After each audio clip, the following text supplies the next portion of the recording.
We're joined by an old friend, House Judiciary Chair Jim Jordan. Chairman, you're a husband, a father, a grandfather, a friend of Charlie Kirk. Share with us your reaction when you heard that he had been assassinated simply for having a conversation with college students. Yeah, your heart goes out to his family, his wife in particular, and she was so powerful the other night in what she had to say. Charlie was just one of a kind. I shared this the other day on Sean's show. I got a text from our daughter who was the same age as Charlie, just a year older. And she sent me this text and she said, of course you feel for his family because you know how devastated they are. She said, but this is devastating for our generation, talking about those 30-somethings. And she said, Charlie was our Limbaugh. And I thought that was a great way to phrase it. He certainly was to all our kids who are in their 30s. They love Charlie Kirk. They love what he stood for. A good man, and he will be missed. But it's amazing the reaction you're seeing from so many people talking about how we need to talk more like Charlie, how we need to share our faith, how we need to talk about the principles and values that make our country the special, special place that it is, and stop this, what you were just talking about, Trey. See what we can do to hopefully stop this crazy violence we're seeing. But Charlie, my favorite scripture verse, Trey, 2 Timothy 4:7. Paul's the old guy talking to the young guy, Timothy, and he tells Timothy to fight the good fight, finish the course, keep the faith. And Charlie lived that verse. I mean, he was fighting for the values and things that make us a great, great nation.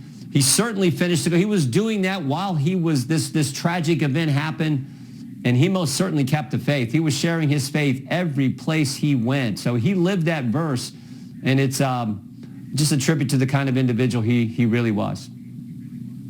Well, Chairman, you are by no means old, but you have been in the House, and at least when I served with you, you were universally liked, even by people who did not vote with you. You were tough, but you were fair, and I couldn't help but notice this week the House was not even able to have a moment of silence without mayhem breaking out.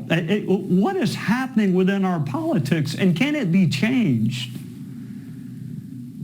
I think it can. And Trey, you set the right example when you were in Congress. You were robust in debate. I've never seen anyone who could cross-examine a witness like you could. So you were tough when you were supposed to be, but it was within bounds and it was done appropriately. And then to your colleagues, you were always fair. And we need to just get back to that. We need to fully embrace the First Amendment. And I don't want any of this terrible stuff that has happened to ever change our First Amendment liberties. We need to have robust debate. But we need to do it with a smile on our face like you did, like Charlie did. Be the happy warrior. Be the warrior for truth, but do it in the appropriate fashion. That used to be how things worked in our great country. And I hope we can get back to that.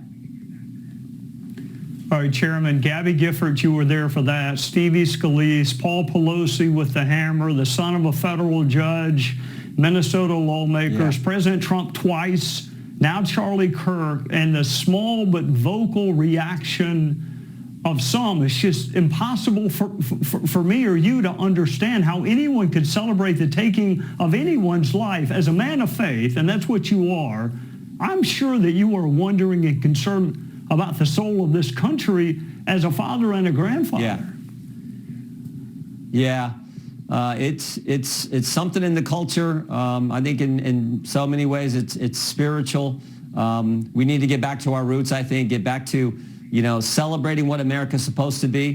Back into church, I think, celebrating our faith, getting back to those Judeo-Christian principles and values, because this action you see, and you're right, it's happened time and way too often.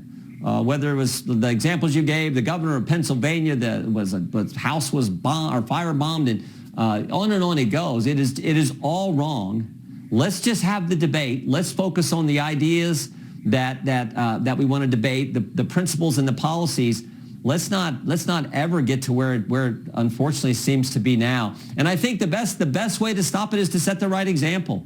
I think you do it. I think others do it. We need people in positions of leadership, positions of influence in our government to set the right tone, set the right example, and talk about let's focus on protecting the First Amendment, but debating in the appropriate way. And if we do that, America's been through some tough times before. I think we can get through this difficult time as well.